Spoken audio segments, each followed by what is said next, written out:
Pak occupied Jammu కాశ్మీర్‌లో జరుగుతున్న పరిణామాలైతే కీలకమైనటువంటి మలుపులే తిరుగుతున్నాయి.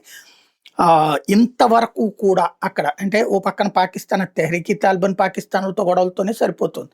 ఆ టీటీపీ వాళ్ళొచ్చి తాజాగా పాకిస్తాన్ వాళ్ళ మీద బాంబులేశారు. కరాచీలో బాంబులేశారు. దానికి ప్రతిగా వీళ్ళెళ్ళి ఆఫ్ఘనిస్తాన్‌లో దాడులు చేశారు. దాన్ని భారత ప్రభుత్వం ఖండించింది. సాధారణ ప్రజల ప్రాణాలు ఎలా తీస్తారు? ఇదివరకు మన దేశ ఆంతరంగిక వ్యవహారాలు ఆళ్ళు జోక్యం చేసుకుంటే, ఇప్పుడు ఆళ్ళ దేశపు ఆంతరంగిక వ్యవహారాలు భారతదేశం కూడా జోక్యం చేసుకుంది. ఇయన్నీ జరిగిన పరిణామాలు. అది పక్కన పెడితే, తాజాగా రావల్‌కోట్ దగ్గర పాక్ ఆక్యుపైడ్ జమ్మూ కాశ్మీర్‌కి సంబంధించినటువంటి పబ్లిక్ యాజిటేషన్ కొనసాగుతూనే ఉంది. దాన్నేం చేయాలో వీళ్ళకి అర్థం కావట్లేదు. ఏదైనా దాడి చేస్తే ప్రపంచమంతా చూస్తుంది. అందులో వాళ్ళేమి ఎవరిని చంపటం లేదు. తెహ్రీక్-ఈ తాలిబాన్ పాకిస్తాన్‌లో తీవ్రవాదులు కాదు, బెలూచిస్తాన్‌కి మళ్ళీ తీవ్రవాదులు కాదు. కాబట్టి ప్రజా ఉద్యమాన్ని ఏం చేయాలో అర్థం కాక ఆ నాయకుల్ని బెదిరించారు, చంపుతామన్నారు, యాక్సిడెంట్లు చేసే ప్రయత్నం చేశారు. అయినా వాళ్ళు మొండిగా నిలబడ్డారు.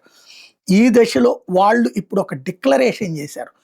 రావల్‌కోట్ అనే నుంచినే డిక్లరేషన్ పాక్ ఆక్యుపైడ్ జమ్మూ కాశ్మీర్, ఆజాద్ కాశ్మీర్ ఏదైతే ఉందో అది పాకిస్తాన్‌లో భాగం కాదు అని.